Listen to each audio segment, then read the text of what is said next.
Good morning. It's a really pleasure to be here. And I have to say something, well, of personal. Yesterday, I've heard, is it okay? Fine, thank you.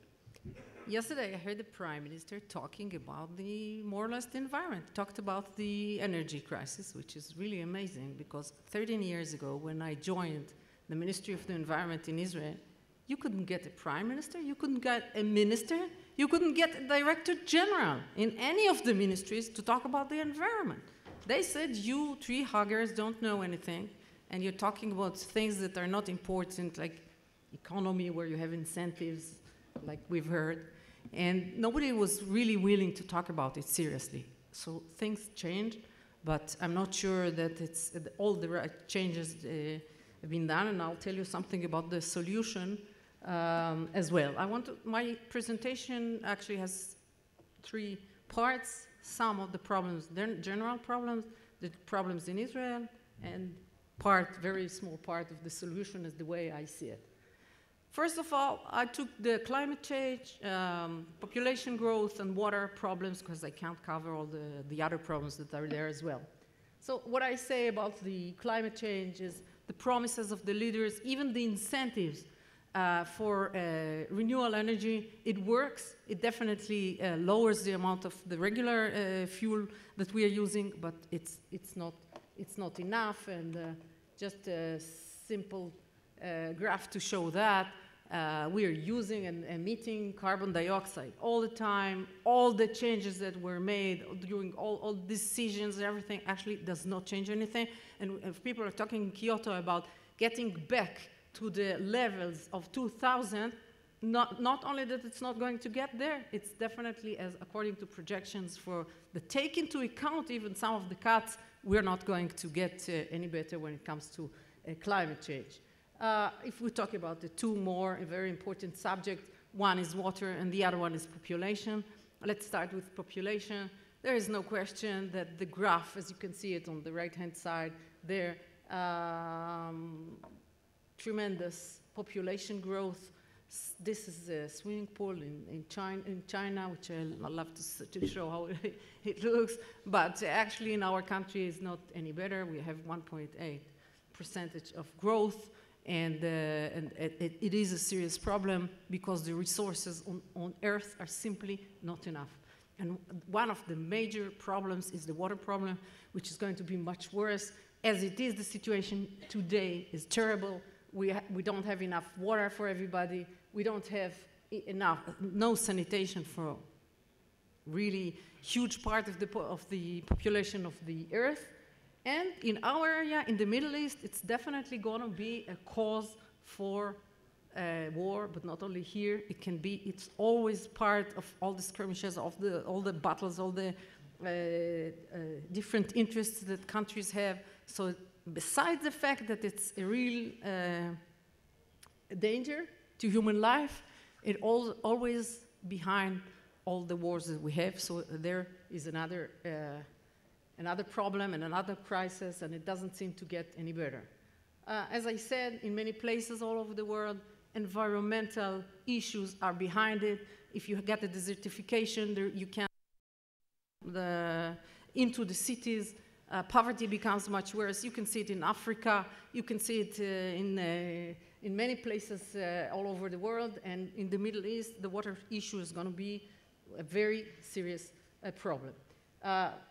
In Israel itself, if we look about the temperature, we can see that the temperature are going up, but I'm not going to go into it. It's just a graph to show that it's here already, all the problems of climate change in Israel as well. And we, as part of the world, we have the same problem.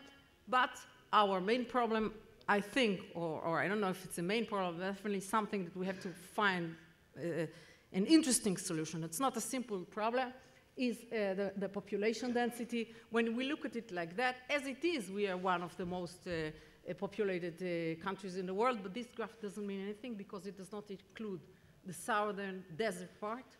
Actually, if we look, let's say, Bnei Brak, we have 6,000 people per kilometer, And we are actually definitely one of the most densely populated countries in the world, definitely in the Western world.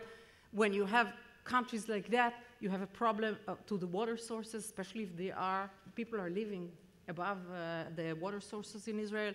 You have a problem of energy. If we will have to triple the amount of energy that we're having today in not too many years, then how can we fight against a coal fuel-powered plant?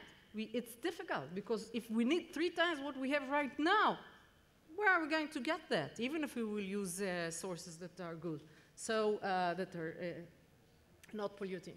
So definitely we have here a problem that we have to take care of. The water problem is here.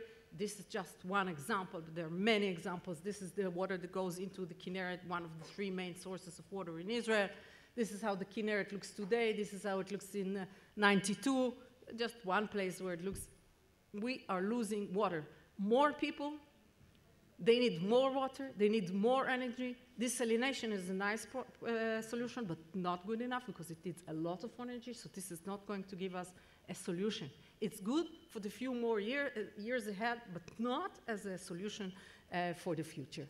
We are talking about water consumption in Israel. Actually, Israelis are not using very much water per person, so saving, and even if we give them the incentives that we're given, will help a little bit, but it's not going to change the big pictures, because we are not wasting so much. Actually, when it comes to energy, we do waste.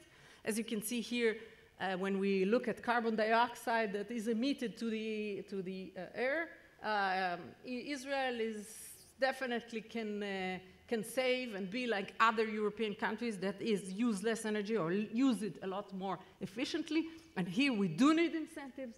Definitely one of the ways to make that situation a little better. But as I said, it's good for the 10 years ahead, but not as a final solution. Where is the final solution? Although I am not sure, you can't predict the future, as everybody says. I think that the solution should be looked at scientific solutions. And the most important thing is when we talk about water. There is not enough water to have enough food for all the people in the world. That means war and trouble. If we don't solve that problem, we don't have a solution. How do we solve it? We need genetic engineering or other solutions where you can have plants for food this is actually the solution. I'll say a few more words about that solution. You need to be able to have plants for food with less water than what we did until now, with maybe saltier water, and that way we have to do it it should be a scientific solution. I say that mitigation and adaptation are necessary, but they're not enough. We need the research and development. I just gave a few companies that are working on that in Israel. We heard yesterday that the Prime Minister said, let's have a committee that will decide about a solution to energy. I don't like committees. They should put money into it, not committees. Decision together with the solution that should go into it. Maybe not Israel by itself, but definitely Israel can start, and we can have a scientific center here, one about water, food, that's the most important thing. The other one is about energy, and of course the rest of the other things are important as well. I will not finish because I don't want to take more time, so thank you very much.